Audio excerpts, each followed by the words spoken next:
Hi, everyone. My name is CJ Taylor, and I'm a faculty member with the GRASP Laboratory at the University of Pennsylvania. And I'm going to be presenting some of the work I've done in collaboration with two of my colleagues, Chao Qu and T. Nguyen. As the title suggests, we are looking at the problem of depth completion. To be more specific, given a single color image and a sparse depth map, we want to infer the depth for every pixel of the color image. Needless to say, these days this problem is usually tackled with a deep convolutional neural network, and most of these use an encoder-decoder architecture. I also want to point out that we are interested in what we refer to as the mid to low density regime, where we have depth measurements for 5% of the pixels or fewer.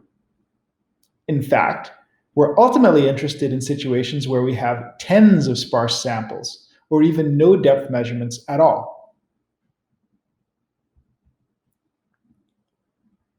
Our main idea is motivated by the observation that most networks have a final convolutional layer that reduces a multi-channel feature map to a single-channel depth map. In this figure, we visualize the weights associated with this final layer by this blue vector, which is being used to reduce the feature map to a depth image via the usual tensor product. These weights are normally initialized randomly and updated via backpropagation. Once learned, they are fixed for every input image during inference. What we do instead is replace this final convolutional layer with our proposed module, which produces a bespoke set of weights for each image from the available sparse depth measurements.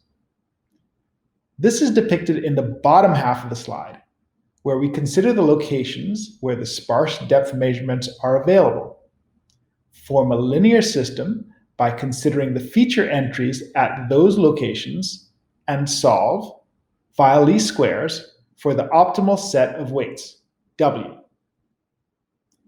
The result is a set of weights, just as in the original convolutional filter, with the key difference being that they are adapted to the available sparse depth measurements.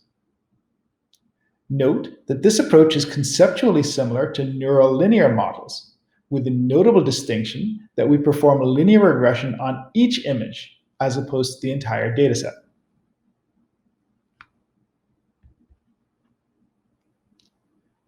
This figure shows the overall structure of the proposed approach.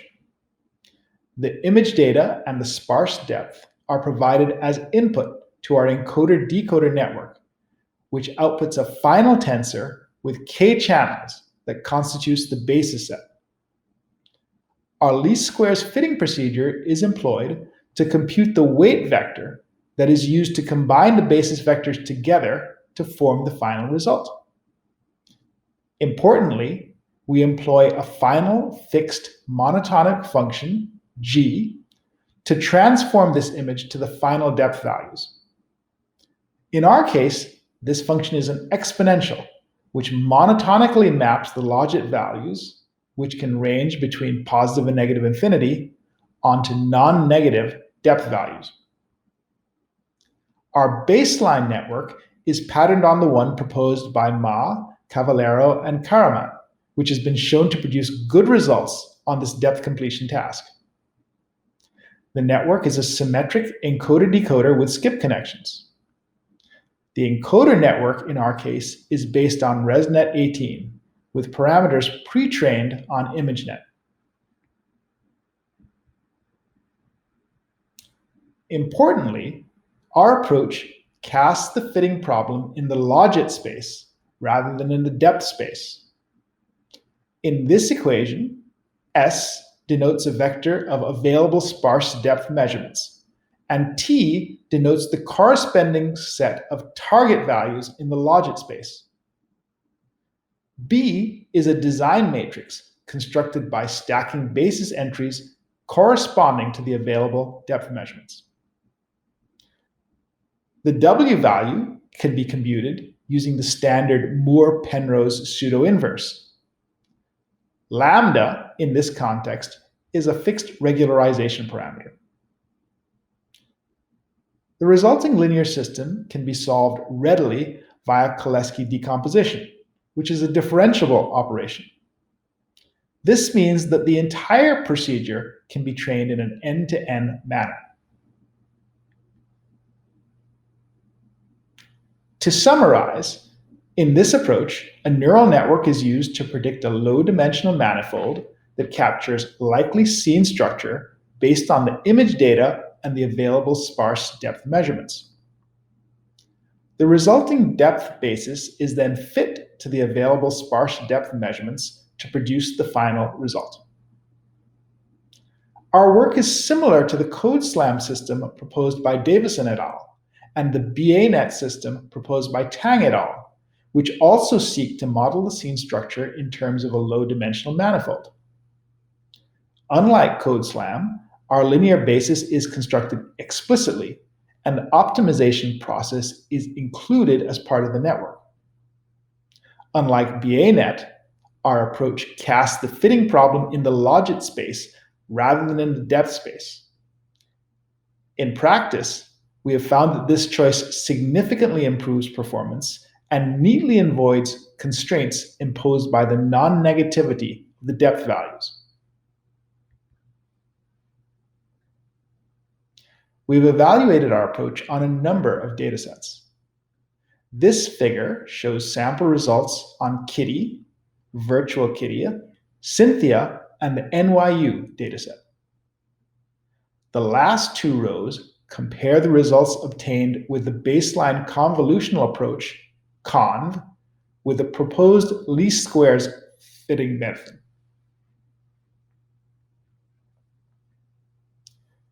These figures provide more zoomed-in sections to highlight, qualitatively, the performance gain that our least squares fitting module provides over the baseline convolutional method.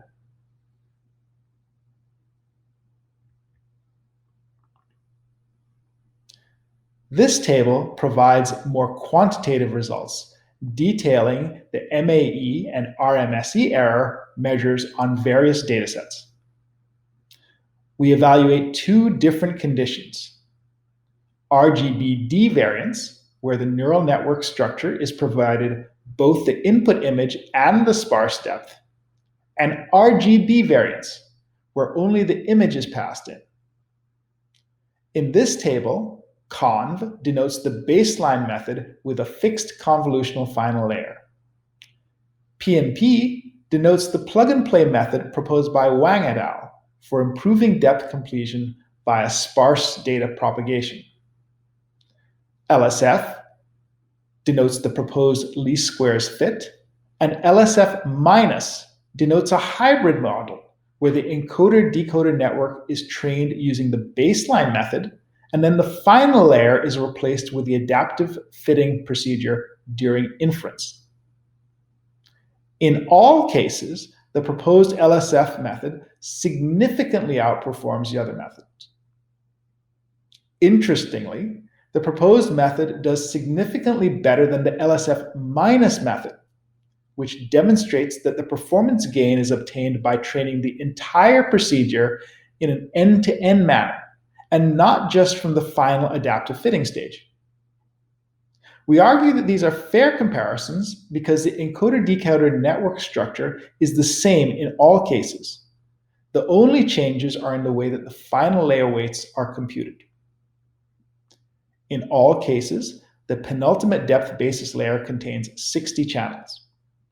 We have also extended our approach to produce basis vectors in a multi-scale manner that is comparable to a wavelet decomposition of the depth image. Here, intermediate results from various levels in the decoder are upsampled to form basis vectors at differing levels of resolution. The final result is produced by weighting and summing the multiscale bases in the usual manner. Note that the basis images are band limited by construction, with coarser basis images corresponding to earlier layers in the decoder.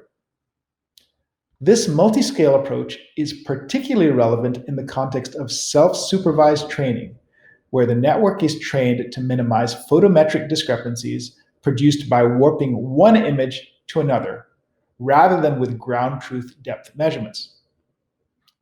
We ultimately adopted this multi-scale approach to constructing bases as our preferred procedure, since it also worked slightly better on the supervised training cases.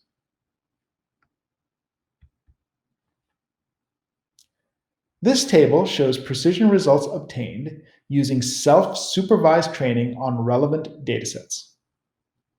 These results are again compared to a baseline, purely convolutional network without fitting. Once again, the proposed method offers a significant advantage.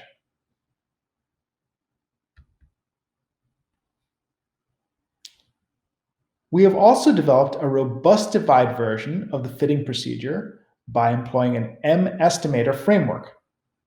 The linear fitting procedure is implied iteratively in a loop where the weights associated with the measurements are repeatedly recalculated using the Huber laws. This table compares the results obtained with our robustified fitting procedure, denoted LSF2+, to the baseline methods and the standard least squares fitting approach. In each case, the robust method offers an accuracy boost at the cost of additional fitting iterations.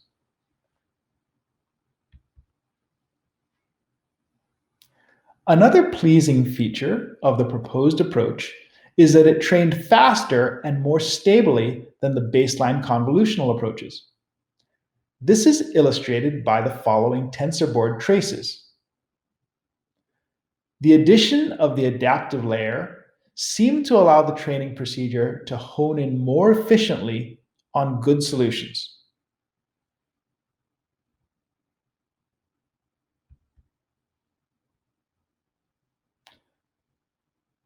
Finally, in our current work, we have shown how the method can be extended within a Bayesian framework to produce not just depth estimates, but also per pixel uncertainties. This figure shows the predicted uncertainties and the prediction errors for some sample images.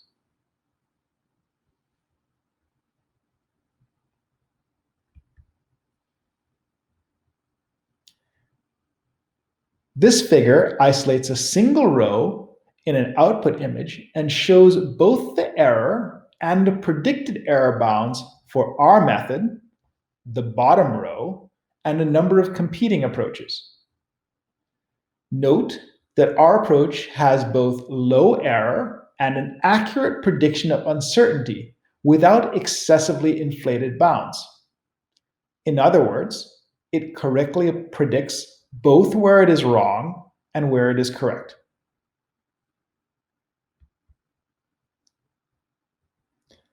In this Bayesian framework, we produce as output a distribution over the weight vectors W, conditioned on the available measurements, and a prior derived from the training data. This approach allows us to predict per pixel uncertainties and to gracefully handle situations where the number of depth measurements is smaller than the dimension of the depth basis.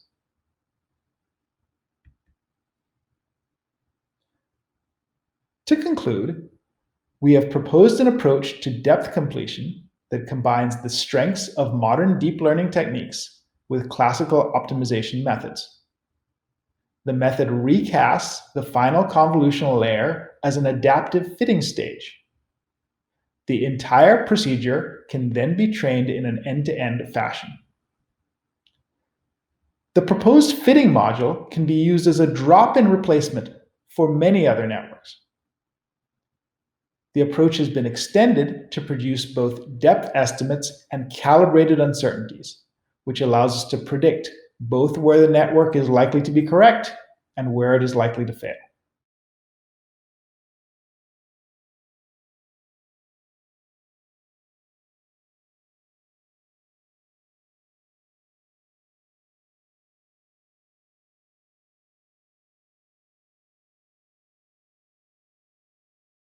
So yeah, a few questions that I'll read off. I think from Johanna. Can you comment on the pros and cons of training end to end versus like training modular systems? In this work, as we found that when we actually retrained with the least squares fitting module as part of the network, that absolutely improved our performance. As opposed, we did actually run experiments where we actually elided that and did not actually do the training through the least squares fitting, and that was definitely suboptimal. So I'm assuming you just do one iteration of least squares, or is it actually like unrolled non-unit least squares that's being backpropagated through? So in the initial variant of it, I mean, because it's essentially a least squares fitting problem, essentially we're solving the problem in closed form and simply propagating through that closed form expression all the way back through the network, and that does quite well. In the robustified versions, where we actually do a couple of iterations on it, we're talking on the order of 2 or 3 iterations, and then it's done a little bit more iteratively. Yeah, we have another question on how does the Bayesian extension affect performance in downstream tasks? And I'd like to just add another of mine to it, like how grounded would these be in the real world? Excellent question. Talking about calibration. Yeah. So go ahead. The nice thing about the Bayesian extension, the way that we've got it in this place, is it actually is not really costing us anything, and that actually the training procedure is the same, and we're able to add on this Bayesian estimate at the end as more or less sort of part of the fitting process. So that's actually very important to us because we're actually looking down the road towards robotic applications where sort of speed is incredibly important to us. And to answer your question about calibration, again, because we're interested in applying these to real world tasks, that was actually one of our main concerns, is actually when we were very careful in doing our evaluation to actually have calibrated uncertainties.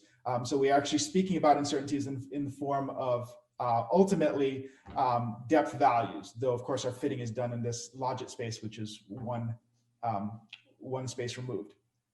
That's great.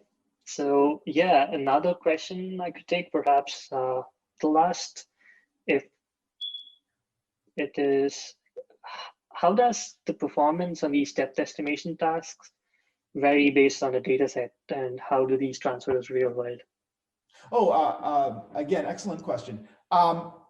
So we evaluated in this paper across 4 data sets, and I think our performance were pretty consistent across it. I will say that I think there is a distinction to be made between terrestrial data sets, so the kinds of things that would be encountered by a self-driving vehicle, a ground robot. There's effectively a kind of implicit prior induced by the structure of the world and gravity that doesn't show up, for instance, if you're looking at a data set gathered for a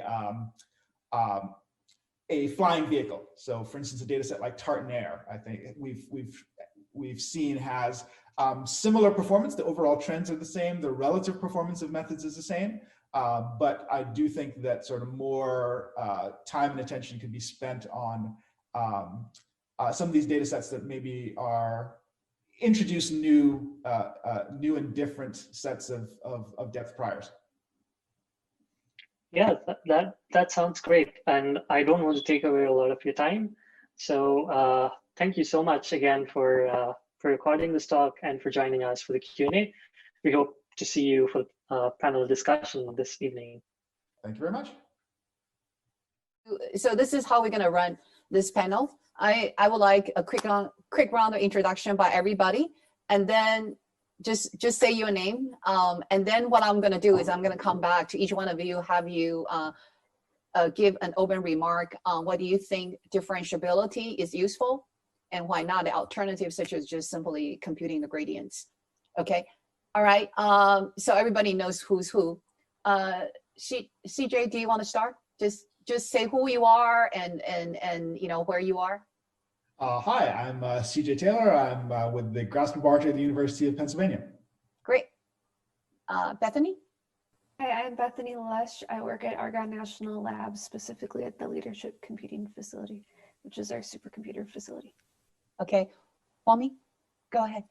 Hi guys, I'm Yuanming, and I am a 4th-year PhD student at MIT CCL. I work on graphics simulation and compilers.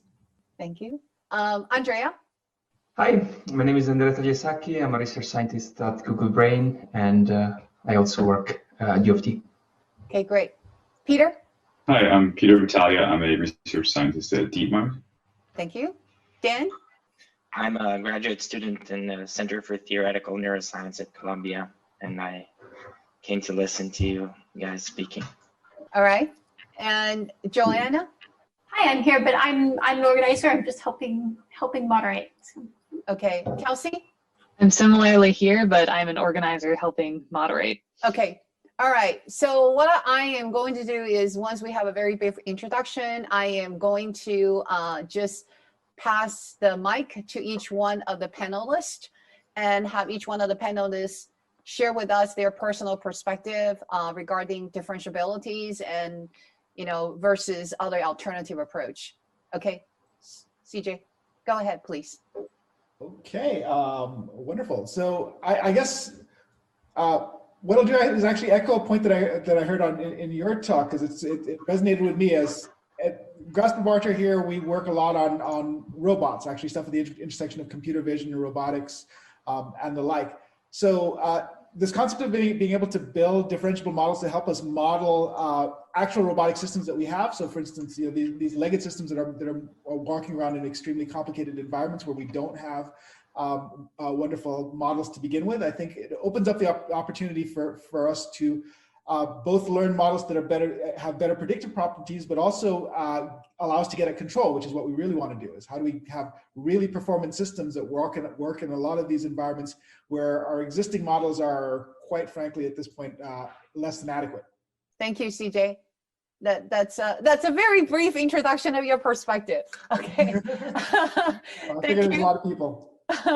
All right, Bethany, would you like to say a few words regarding what your perspective on differentiability and why it is useful, and what's your view on what's your perspective on sort of compare that to alternatives? Sure. So my background is applied math, and I've been working on machine learning for dynamical systems, and more recently a little bit of fluids. And I have not done any vision, just to be clear, but I am learning a lot from you, the rest of you today.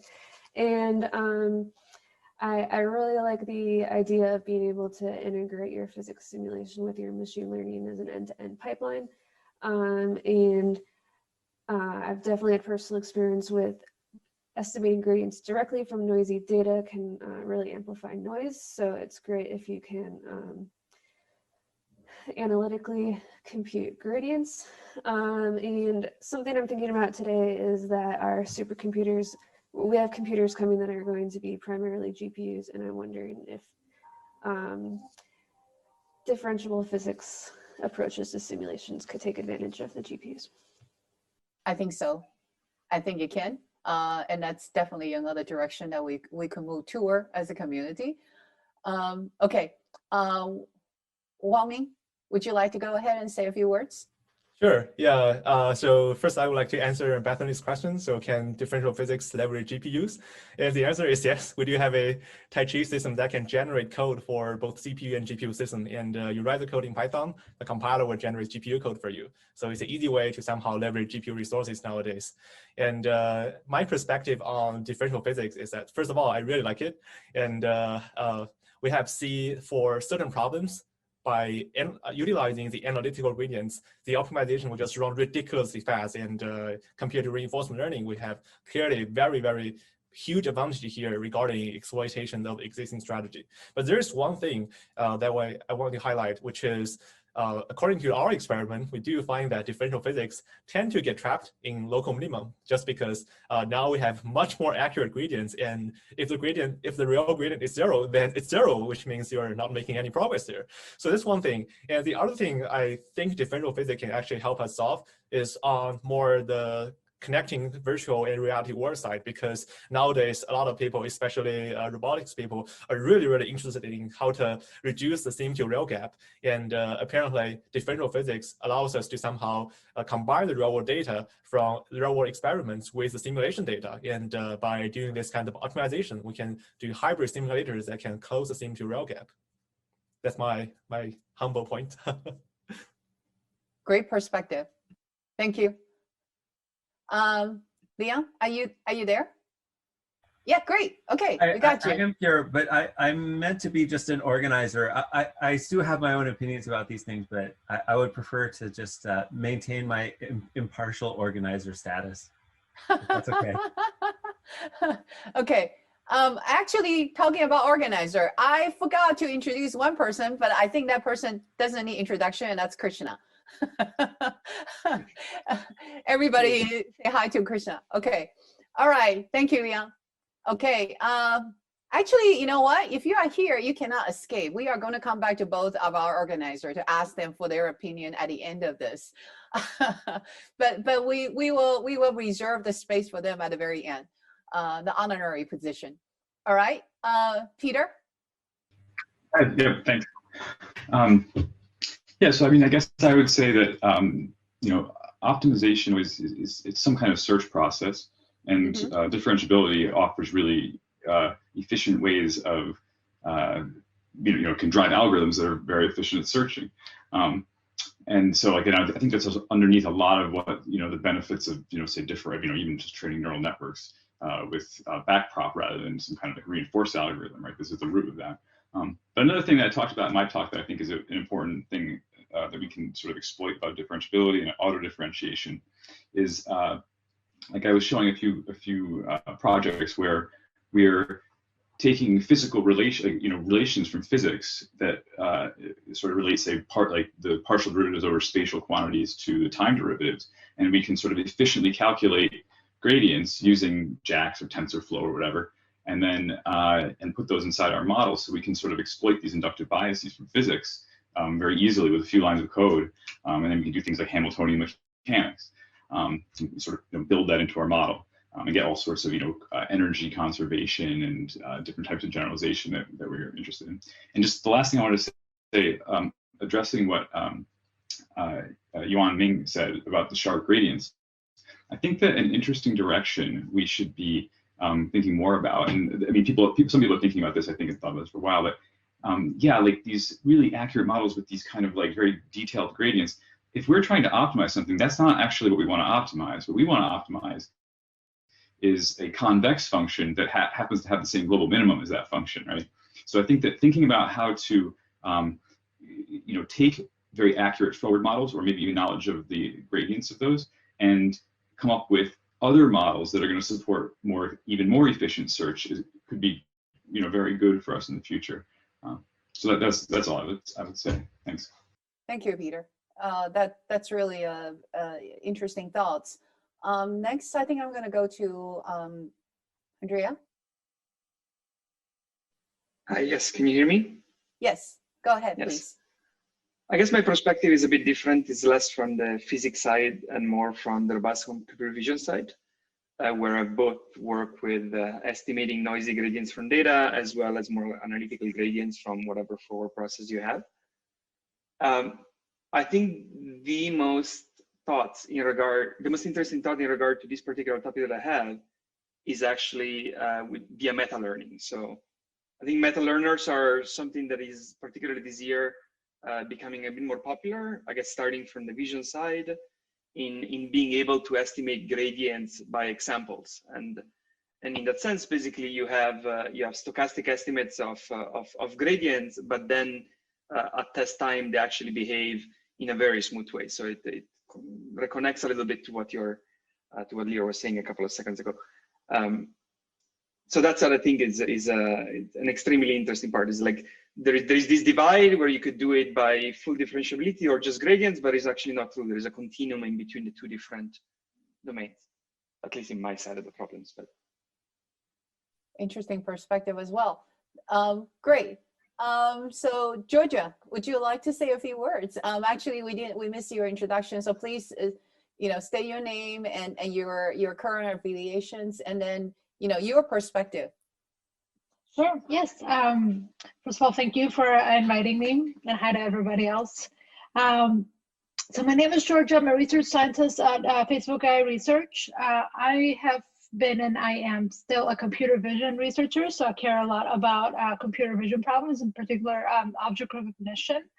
And I am an empiricist at heart, so for me, whatever works is great.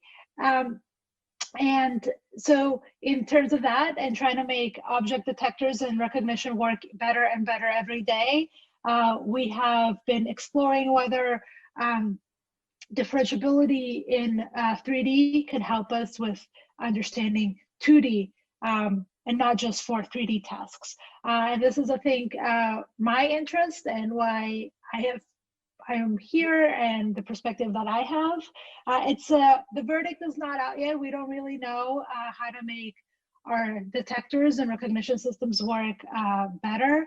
Is it data, annotated data? Is it better representations by going to 3D?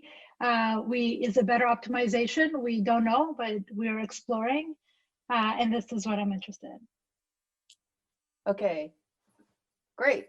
All right, so if the organizers are here, they are not escaping. I'm putting them on the spot. Sorry, Krishna, your thoughts. So yeah, like in terms of differentiability, or like my thoughts usually were, if we've spent years of research just developing, techniques like rendering or multi-view geometry or physics simulation, why just throw them all down the drain and like do, I don't know, model-free learning? So yeah, my forays actually started from that perspective. Like, can we somehow try and use all the knowledge that we already have and instead improve systems rather than like replace them? That's where I see differentiability is a very strong scheme. But I don't see differentiability as the end in general. Like, I think there needs to be a blend of things that you can specify differentiability, and there's always things that you cannot specify differentiability. You need to learn them. So there's like a hybrid that we need to shoot for. I agree. All right, Leon, what do you think? So I'm a robotics guy.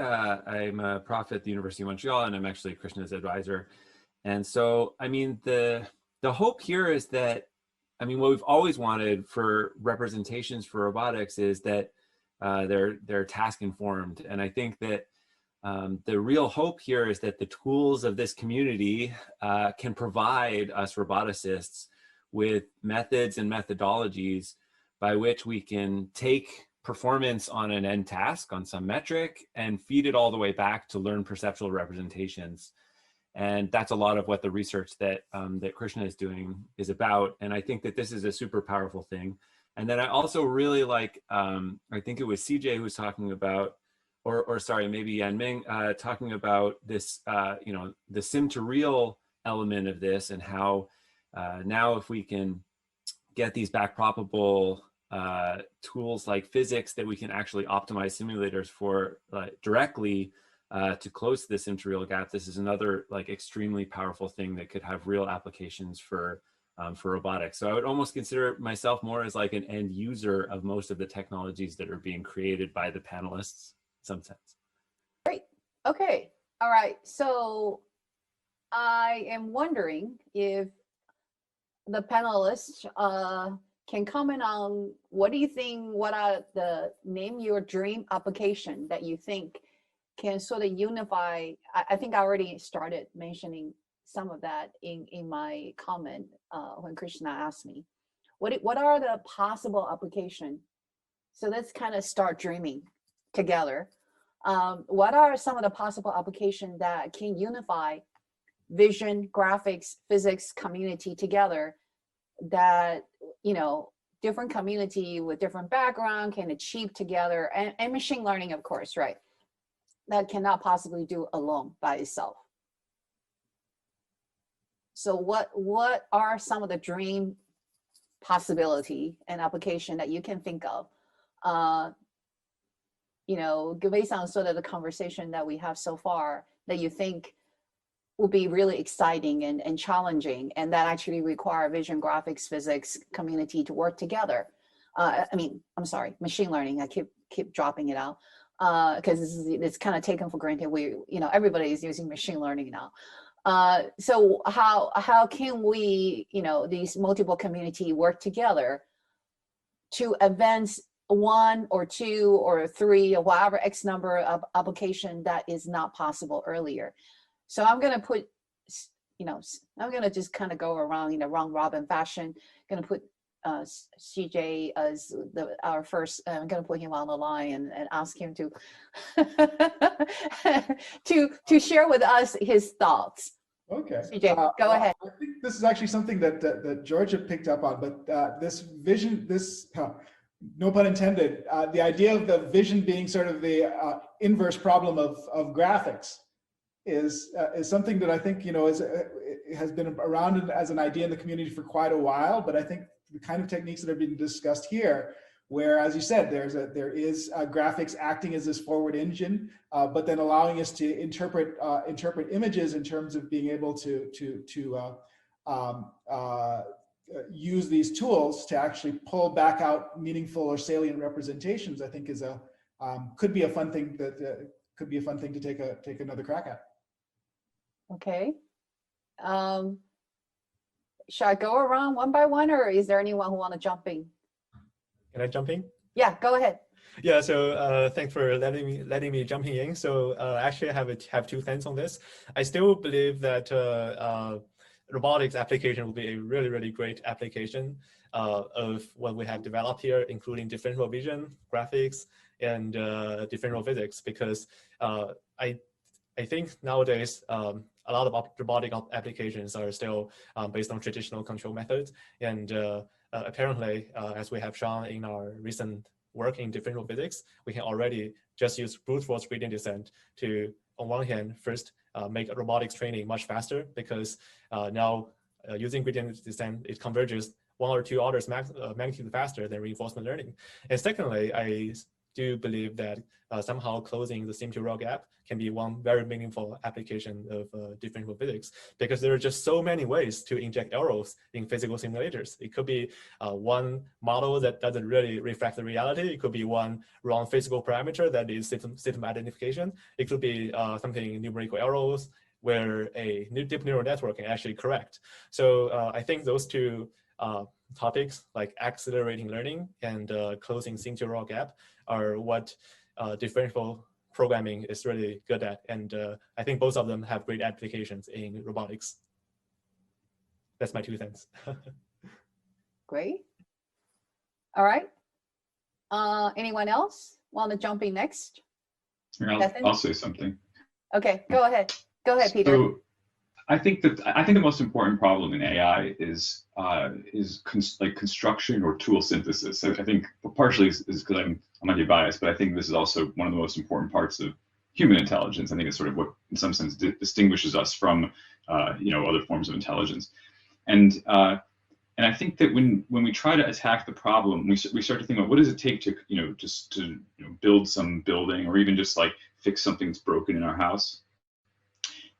You're immediately faced with this enormous search space. And so the question is, like, physics is a small set of rules, and it can give rise to a tremendous amount of, it can be realized in infinity of sort of, different scenes and different scenarios. And how do we search through that? And how do we sort of find things so quickly that, kind of work? And what's that process that we use? And then the reason I think that can also be sort of tied into graphics and vision is, so there's this paper I like from Sandy Pentland and Ted Adelson from about 25 years ago or so, where they're talking about, it's about like perception of shading, sort of vision, human vision, perception of shading. And they talk about this workshop metaphor. And the idea is, like, how would you build, it's like this very generative approach to vision. So like the inverse graphics thing that was mentioned a minute ago.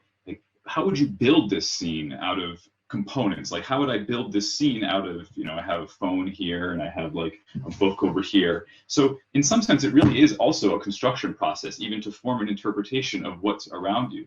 And I think that some of this similar challenges are at play here.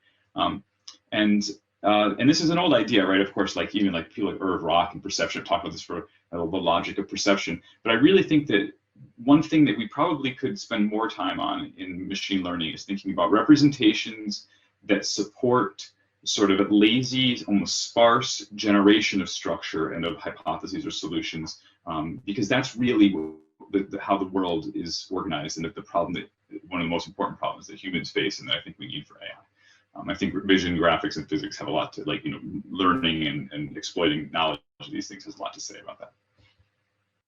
I agree. Andrea, Bethany, or Leo? Sure. I guess that from my point of view, like in putting the three fields together, right?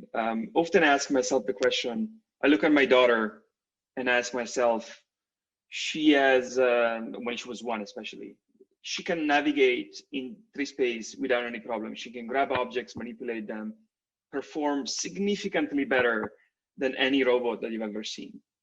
And when I'm looking at her, I'm thinking, what kind of media was she exposed to? Was she exposed to 14 million images, ImageNet, right, with labels? Maybe less, right? But then you might ask yourself the question is like, what if you have a child that doesn't have verbal communication, like an autistic child, right? Will they be enabled then to operate in 3 space? I'm not an expert in this area, but my gut feeling is that that would be uncorrelated from the ability to perceive and operate in 3 space. And therefore the question becomes, what are we allowed to provide neural networks as inductive bias to actually learn what the world looks like? And the more and more I think about it, the more and more I'm convinced that the only inductive bias that you're allowed to use is physics. And this comes in the form of either simulation, because, you know, these are the laws of the universe, right? You know that they are valid. You know that whatever you're doing, as far as you're introducing them, they cannot be violated because they're just there. And if you look at some of the progress that has happened over the last year, some of the biggest advances in differentiable rendering, what have they done? They have just respected physics, right? They have respected, for example, modeling of transparent media. That was scene representation network and neural volumes, and then NERF. They did exactly that. They've done modeling of light scattering events with light fields in NERF. Like, and I find this pretty inspiring. And I think a lot of my agenda right now is driven is like, okay, this is the only, if we're to build the computer vision and the differentiable physics of the future, this is the only thing that I'm allowed to use, and everything else is just cheating. And it might be okay for the time being, because you might still build products and companies and applications, but it's still cheating. It's like you're allowed only to give a network what a 2-year-old or a 1-year-old has access to. Okay. All right. Do we, Georgia, or actually Bethany? I think Bethany want to say something when Andrew. I'm curious if vision can be helpful in climate modeling or weather or other environmental problems if we have satellite imagery to augment incomplete physical models. And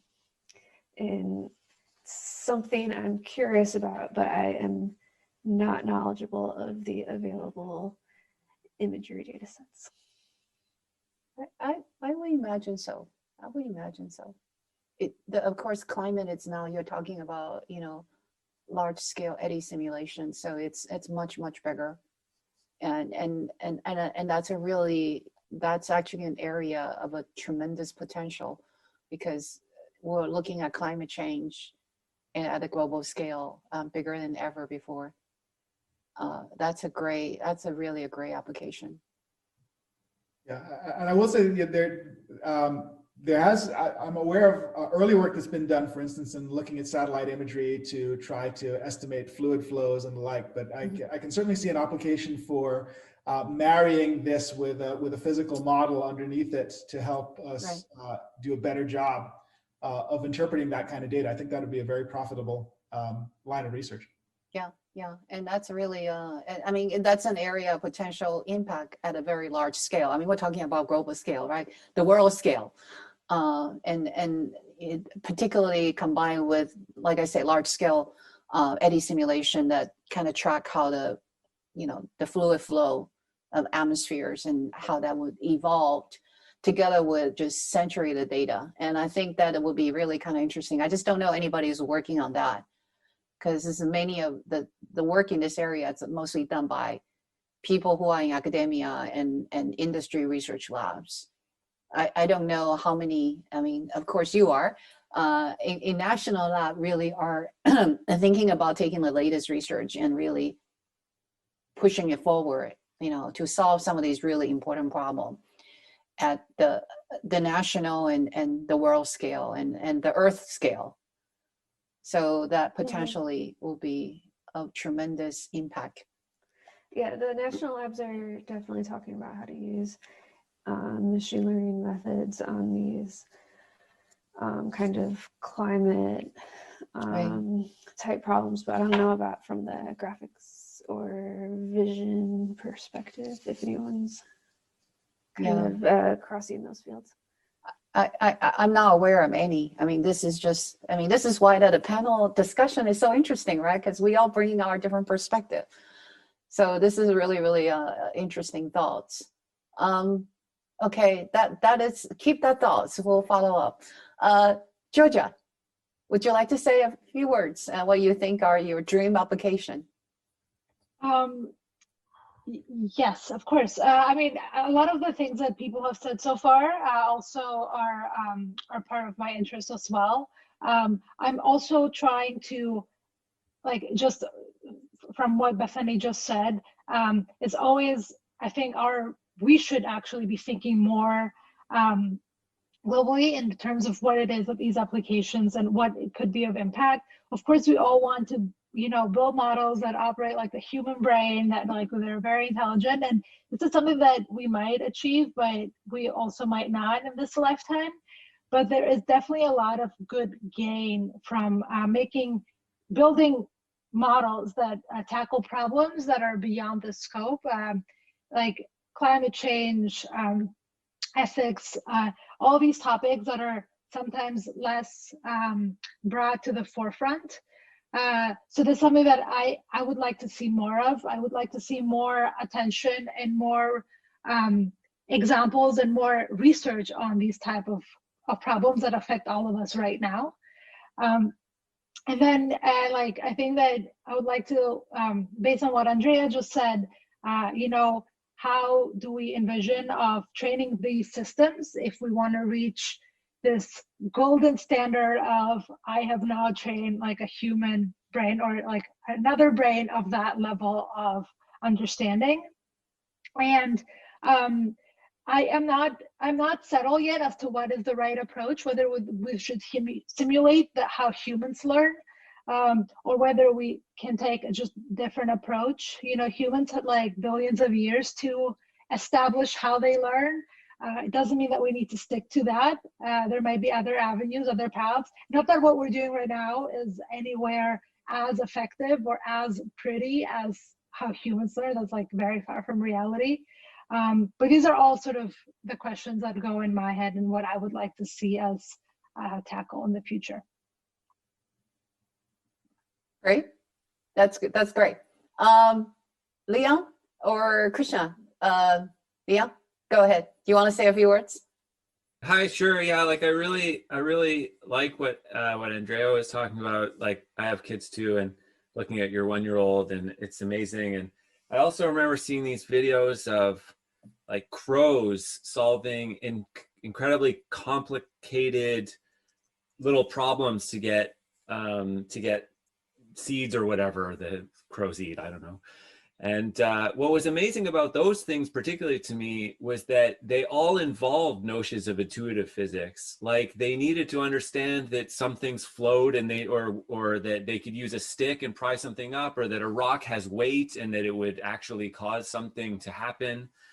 And when I saw those videos and I thought about what we can do with a robot, it's just like the gap is still so large between the state-of-the-art robot and a crow. Like, and so maybe that's like a little bit disheartening as a robotics researcher, but also I think that, you know, there's such a great opportunity. And I think these notions of being able to understand physics and you know, and I completely agree that like this is the right inductive bias that needs to be like imposed on these problems, but that we can somehow, you know, through these notions of compositionality and understanding of intuitive physics, that we can get to the point where robots could solve kind of something on that scale of task complexity. So that's, for me, that's the goal.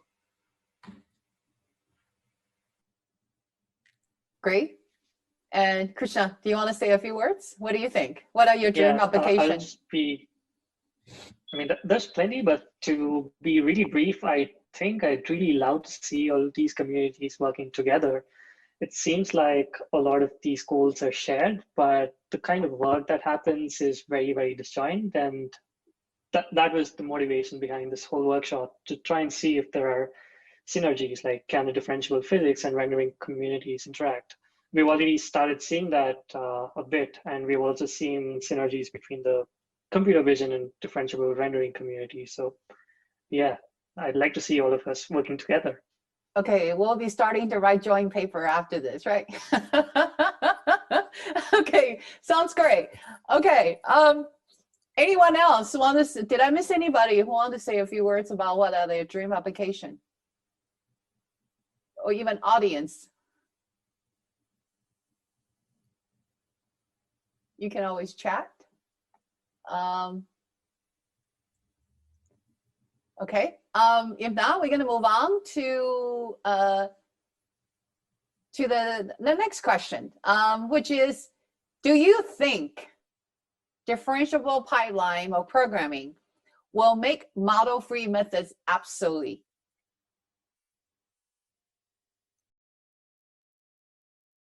What do you all think? Anyone want to volunteer to jump in? Yep, I can jump in. Okay. I think the current situation is, I think there are two things. The first thing is that building differentiable programming models for everything is not yet possible at this point. And there are still a lot of physical phenomena or whatever process that we are able to simulate forward, but back propagating can be very, very tricky. So that's my point one. And my point two is that actually, okay, I think I forgot my point two. Okay, so I'll jump in again when I come up with my point two. Okay. Okay, we'll come back to you. All right, CJ. I guess I have something that's hopefully at least tangentially related. I want, this is in reaction a bit to a point that Yuan Ming made that I really agree with, that conquering the sim to real gap is of course a primary challenge. But the other thing I would point out is that the robot that you train for is always different from the robot that you go to the field with. You're going to go to this field with a robot, there's going to be a short in the motor, the prop is going to be bent, and the model that you worked with, that you trained so hard with, is actually not good on the day. And so I just want to point at this issue that there's a time scale issue, that we need to be able to do this adaptability quickly in the field, like the crows do when they're having a bad day, but they're able to actually snap back into it in very short order. And perhaps the inductive bias induced by these physics will allow us to lower that manifold dimension in a way that makes this possible. But practically speaking, for somebody who takes robots to the field, this is where things break. So it means we need robustness training. Okay, that's great. This is great. Anyone else? Anybody want to say? I mean, yeah, go ahead, Peter. Yeah, I mean, I think I sort of hope so in a way, but I don't think so. I guess the issue is that if you have like discrete sort of problem spaces, and you're sort of thinking about like discrete actions, search trees, and things like this. This is harder for this is not clear how you're going to sort of exploit differentiable like functions or pipelines to handle these things. At the same time, I mean, there's like a lot of work on, continuous relaxations of sort of discrete things. So I think, again, like this is sort of in the spirit of the thing I was saying before about like, you don't really care about the sharp function, where you actually care about the thing that you can optimize well. Again, maybe like we can start to think about ways of taking discrete problem state spaces, action spaces, and relaxing them or coming up with differentiable functions so we can exploit their efficiency for search and solving our problems that way. So I mean, yeah, in general, I don't think that in the near term I think model-free methods do have a lot of advantages, but in the long term, I think that it's it's an interesting thing to even try to challenge. I would agree, but I would love to hear anyone else who have different opinion. or even similar thoughts, but they may want to add comments on top of what Peter has said. Andrea? I think you want to say something. Yes, go ahead. I don't necessarily want to put something on top of what Peter said, but if you look at the way in which people have been looking at differentiable vision and graphics from the image generation point of view, right? What has it been now? 5 years, ballpark, between the first application of deep learning to a parameterized version of something that you can render.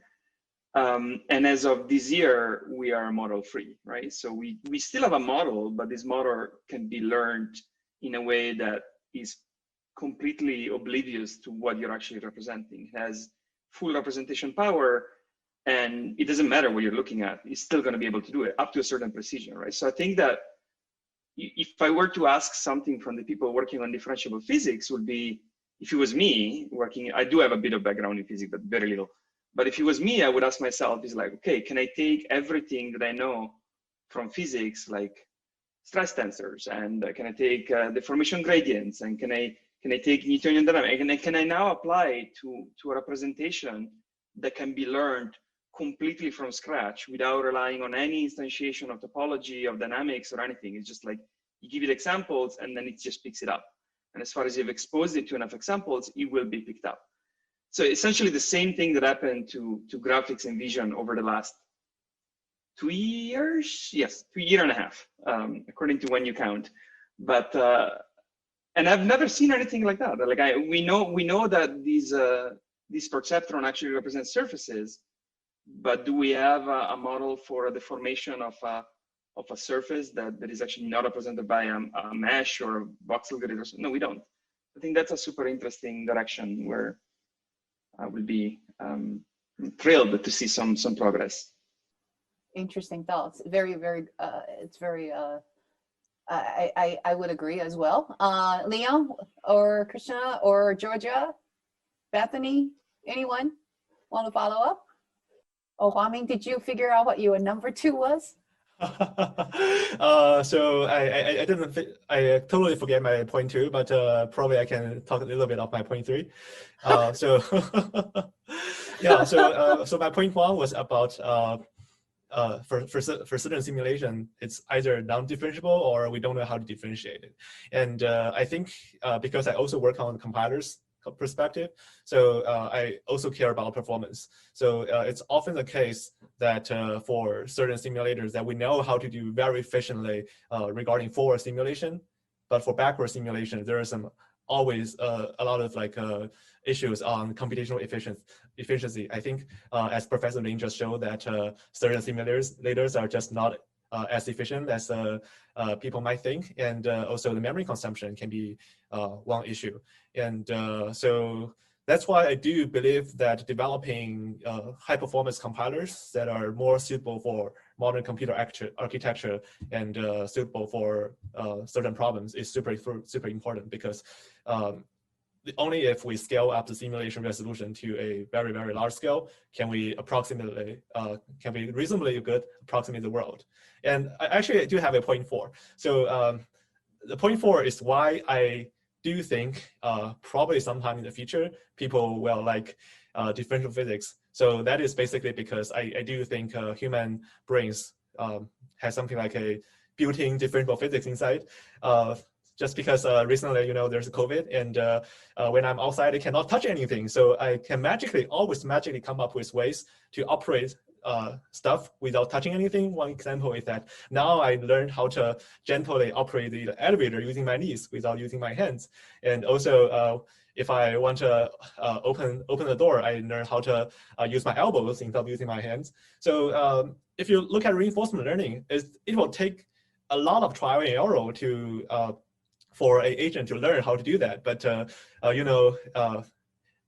if we assume that there's something like a differential solver in my brain, I can just maybe do some mental and model-based attempts, and then I can get some feedback, and the gradients from differential physics will tell me how to adjust to achieve my goal. So I do believe human should learn actually quite a lot more faster than what reinforcement learning are currently doing.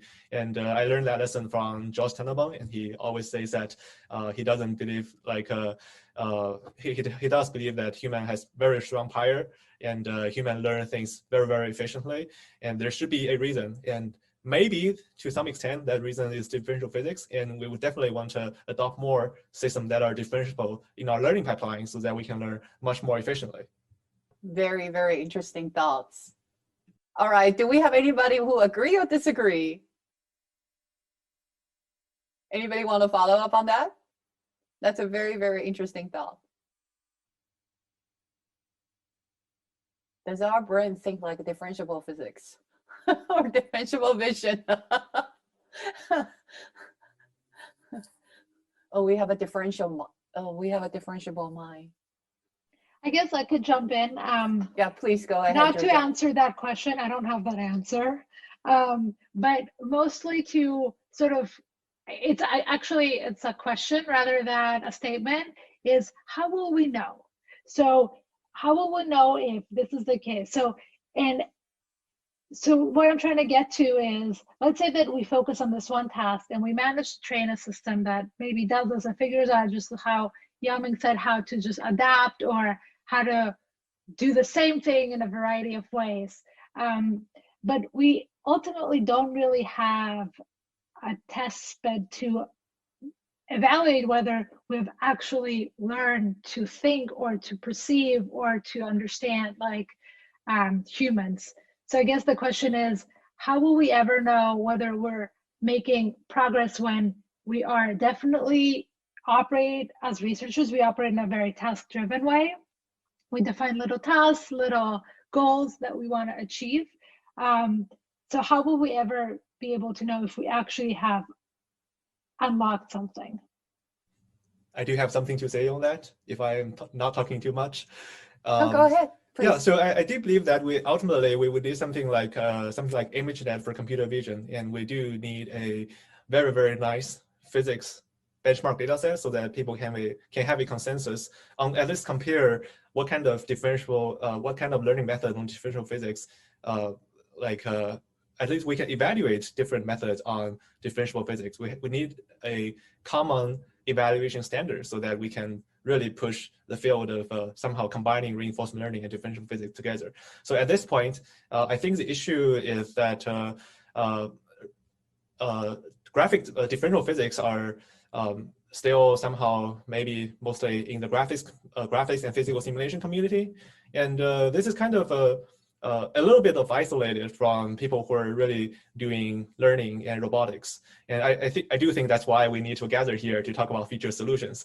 So I think we really need to make the existing differential physics systems easy to use and easy to benchmark. So that's one very important thing. I do think that the birth of ImageNet as a common standard for evaluating different deep learning system has drastically pushed forward the recent advances of deep learning. Like without a common consensus of which method is better, we cannot push things forward. We do need a good evaluation thing. And currently the issue is we haven't built that common standard yet. And I do look forward something like the ImageNet, something that corresponds to ImageNet to appear in the field of differential physics.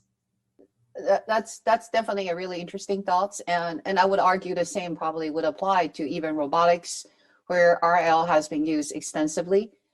So we don't have exactly a set of benchmark for robotics community, even though there is sort of a standard list of 12 different robotics, categorizations of grasping, planning, control, and manipulations, and sensing, perception, and so on. So there really isn't a set of benchmark even for robotics, although that due to differentiable physics, now robotics community is using more simulations, and they're sort of starting to have this, like the ants, the walking dog, the mobile robots.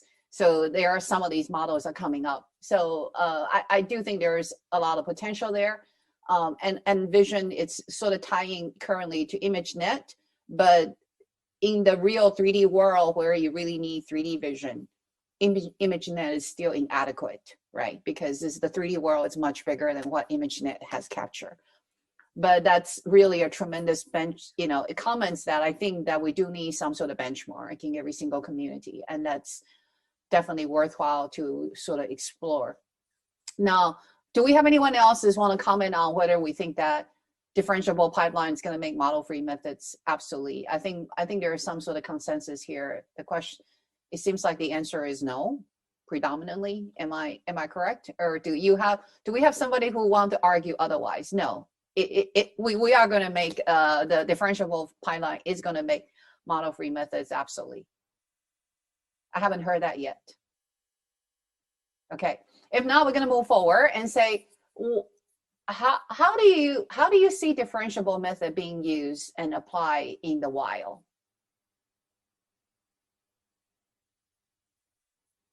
Anyone have thoughts on this? Do you think we are ready? Do you think how robustly can they run, do you think? So I don't have thoughts, but I have context to just add here. Particularly in terms of, let's say, differentiable physics, there are things that you can never hope to model, maybe disturbances like the wind or so, or there might be very complicated objects that you can't always encode in code.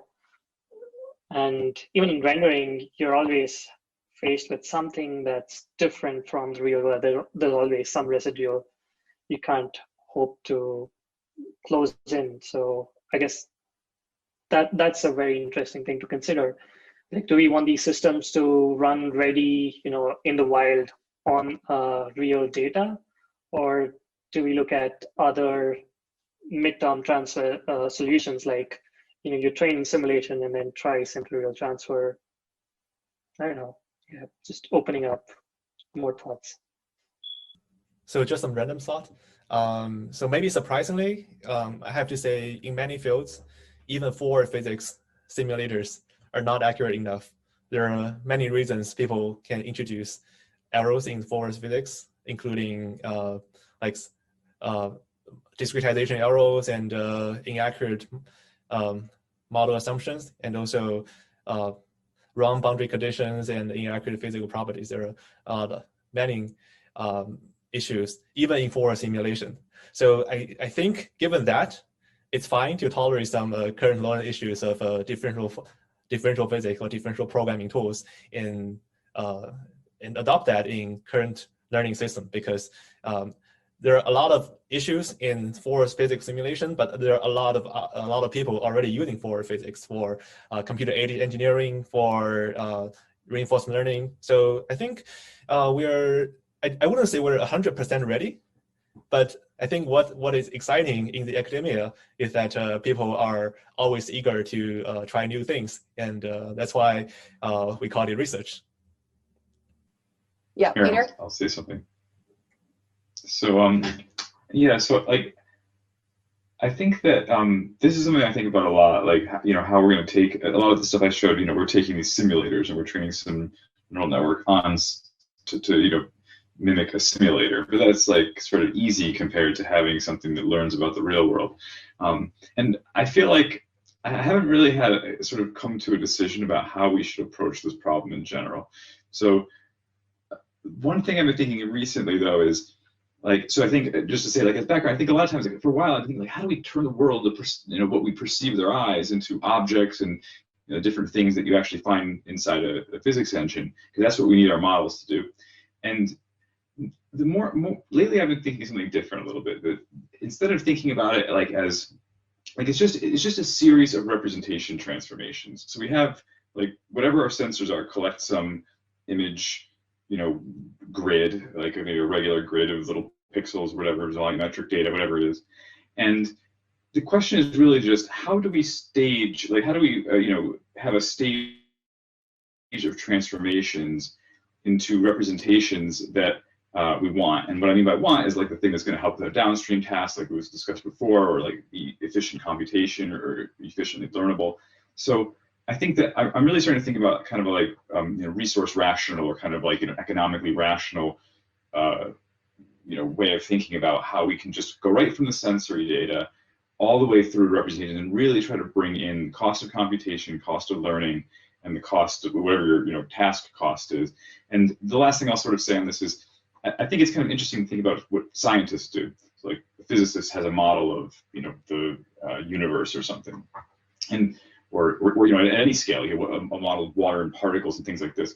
So like there's not actually atoms. Like this is just a representation that's very convenient for us to compute, and it like solves lots of problems, and we can kind of like extrapolate really, really well. So I think it's kind of interesting to just think about the different trade-offs through science and the models that are very prominent and effective and powerful, why those trade-offs were made, and from that sort of get ideas about how we can start to structure our kind of like, again, economically rational choice of representations, computations, where we're going to take our observations, of the world and turn those into models. So it's really sort of the same thing.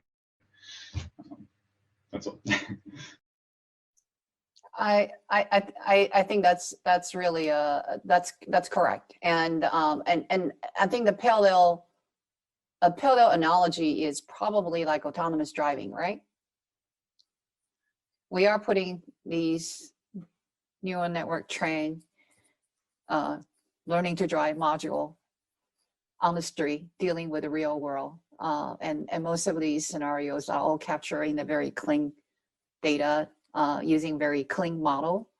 And now it has to be tested on the wild. And so I don't think, it will take a lot of learning, but I do think that this is really sort of very interesting things for us to kind of think about in terms of a sort of building on top of what you learn, and your model doesn't have to be perfect. It learns to improve itself through the process. Do we have anyone else who want to comment on this? Sure, maybe I'll say a few words. So I mean, I think so the question was like, is this ready for the wild?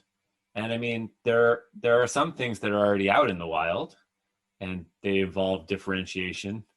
But I guess what we're talking about is like adaptive models that are learning intuitive physics, and can we put those things out in the wild? And I mean, I think for a safety critical application like autonomous driving, the answer is like a resounding no. We're not there. And I mean, I think that the state of the art in autonomous driving is like, yeah, there might be some neural networks in there, but they're put in these nice cages where they can't do a lot of harm to the things around them. And I don't know, I don't pretend to be like an expert on what every single player in the autonomous driving industry is doing, but not very many of them, actually that I know of have like learning systems that are actually controlling the actuation directly. The thing that is very commonplace now is to have like a learning system that's doing some perception, and I think that part is like relatively solved. But the people who are doing like RL for autonomous driving, or any kind of model that's a learning based paradigm that's actually being handed the keys to, like, pardon the pun, to like actually push the pedals and turn the steering wheel, like those are extremely rare. We're still using our traditional good old-fashioned engineering and models for those pieces. And I don't know when the tide will turn, or if it will turn. My sense is that the way that this is likely to go is that we want to build on a strong scaffolding of things that we know to be true, and that we can write down like theoretical principles about and guarantees. And then the adaptive part is like the sprinkling that goes on outside of that scaffolding. I think that's kind of a more promising direction, particularly for like safety critical systems. When you take out the like safety critical nature, you can sort of do whatever you want, and then you can like throw any kind of crazy neural network solution at your thing and see if it works or not. But for safety critical stuff, like it's going to be, I think, a really hard battle, and a long time before we see like these kind of models actually in charge, where they can affect like real people's lives. I will totally agree with you. putting into the wild doesn't mean that we're going to put everything into the wild, but it can be used on some application. Definitely safety critical. No, even autonomous driving, it's not approved in California yet, right? Even though we have all these autonomous driving cars. It's largely, I think I heard it's on a fairly constrained environment. It has the potential. Okay, anyone wants to comment on it? CJ? You are muted. I think Liam raised an excellent point. And I'm wondering if that then means that looking at systems that would work with the wealth of information we have from control theory, where we do have guarantees and we can make bounded assumptions where the learned aspects are allowed to operate, but within a band that we know is safe based on analysis, might be a profitable way for us to move forward on this. Yeah, there's some really nice work in this area actually by Angela Scholig at the University of Toronto, who does is an expert on control and writes down her nice little tight, robust control loop, but then thinks about how to build the learned components that are outside of that. And so now we can have RL that's learning an inverse model, but that model is still being fed into a control loop that we can do things like have the same guarantees about performance and things like that. So I think there is in the safe RL community, there is some nice work being done in this area. Okay, great. Anyone else want to comment on this? And actually closely tied to that, let's say that we can put some of these systems in the wild. How do you initialize these systems? Much of these, simulator, render, vision algorithm requires some sort of initialization. What are the way to address this issue? How do you initialize these systems? Either in the wild or even in a laboratory environment or control environment or just a simulator. How do we initialize? Do you have these problems? I do actually believe that differential physics can have a little bit of benefit on initializing a experiment because I do believe system identification would be a very nice application of differential physics. Then you can basically, based on your observation of something like two elastic balls colliding with each other, and then you do a bunch of gradient descent. It's kind of, you can always infer something like the mass ratio between the two balls. And we did have that in the Chen Quinn paper as a motivating example for system identification. So that allows us to actually get a little bit of information from the physical world to the simulating environment by somehow either looking at the physical world or use some sensors to gather some information and then fit a model. So this is actually one area where differential physics would actually has a little bit of advantage. Great, yeah. I think Andrea was going to say something. Yeah, this is a bit on the wild side, though. I put this prefix on it, but it connects to something that Georgia was saying earlier, right?